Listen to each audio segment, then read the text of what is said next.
Welcome back to the Make or Break shop. This week we're going to be working on some drawers with built-in organizers. All right, so we're gonna be making some drawers this week for big old miter stand that we've put together. It's actually gonna be right down here in this area. These things are pretty small. They're 4 inches tall and about 23 inches wide. And I put them together just with 1/2 inch. Look, they're taking my trash. So these things are put together just with a 1/2 inch plywood that I have glued and brad nailed together. The process is really simple. I just cut these strips down on the table saw, and then I just glue and brad nail it together.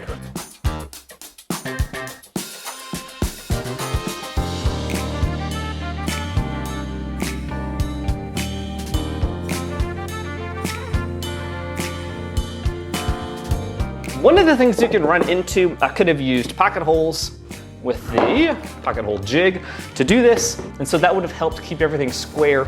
But actually the bottom of this drawer helps out with that process. So since this guy is square, I can make sure the frame is square to it. And so that helps everything come in and be really tight and square together. All right, so we are putting these in. So these are just little runners that I'm using, 3/4 inch plywood, and the way it works is it just rides right along. So if this is on the wall, this sits right on top and it rides right along. And what's good is the very front, that's kind of the end stop. So that is what keeps it. Wow, there's a leaf blower always when I'm trying to record. There's an end stop right there for it to go. So I've already got 2 installed, and what I'm gonna do is go ahead and put this in, and then I'm gonna make a spacer from that top, just so I know how far to go down. And then I need to add just the thickness of the rail on the top of the drawer to be able to get it all the way into the spot.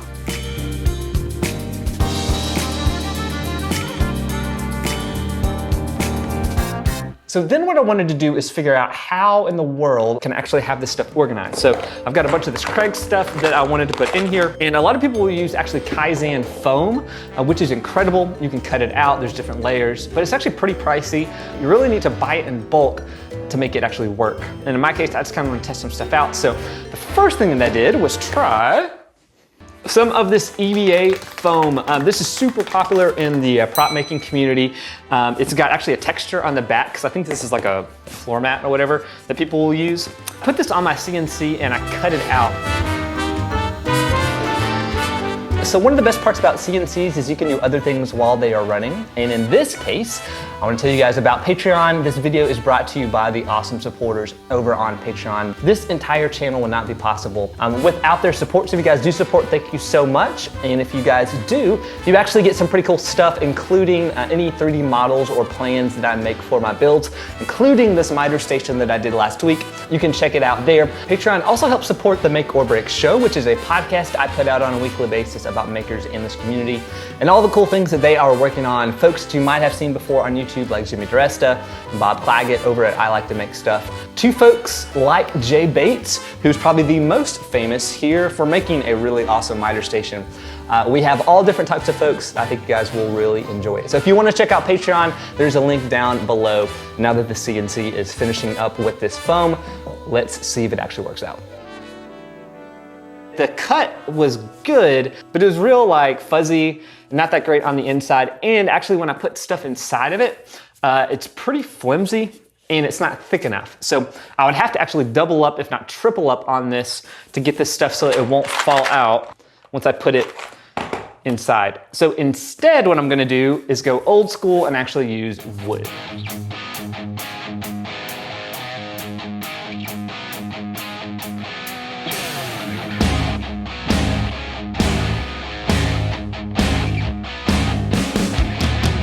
So to put this together, I'm gonna be using this 3/4 inch, it's like select pine. You can buy them in pretty long strips. This is about 1 foot.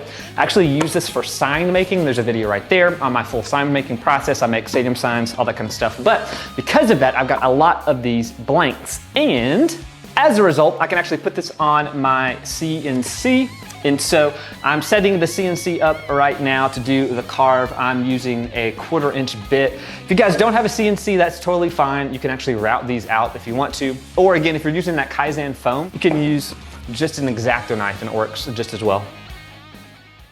So I started out using some digital calipers, about 4 1/4 by about 1.73.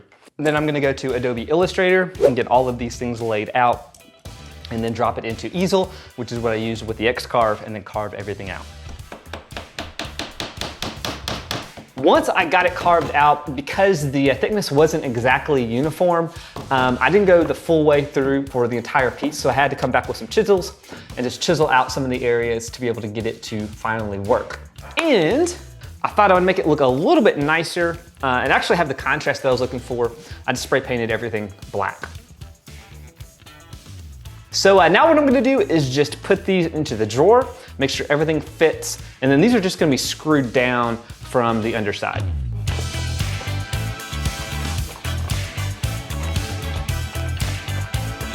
And what I might actually go back and do is actually add some labels just so I know what these boxes are.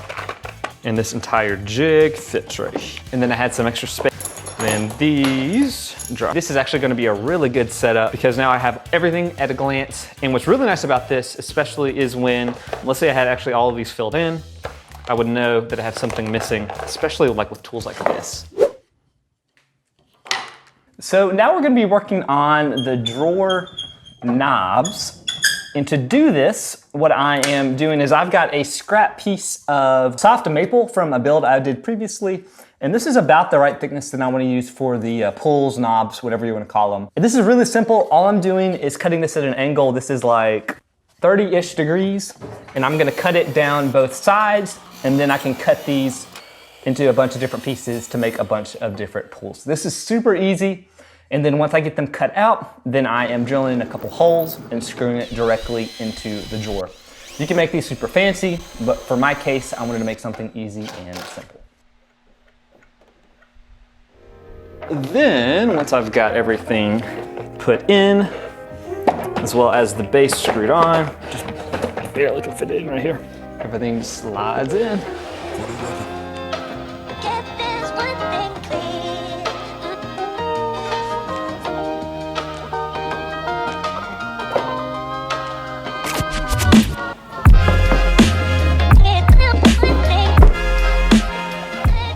So I've got this organizer put together, and now I'm moving on, doing the exact same process to the rest of these drawers. Again, these are really easy to put together and pretty cheap. It's just 1/2-inch plywood with some brad nails and some glue. So this was the way I made drawers for my shop, but I would love to know if you guys have any suggestions or some ways that you think work a little bit better for your situation. So be sure and leave a comment with that. And if you guys are interested, be sure and read those comments for your upcoming projects. So these drawers were part of a larger project for this big miter station build that I've got behind me.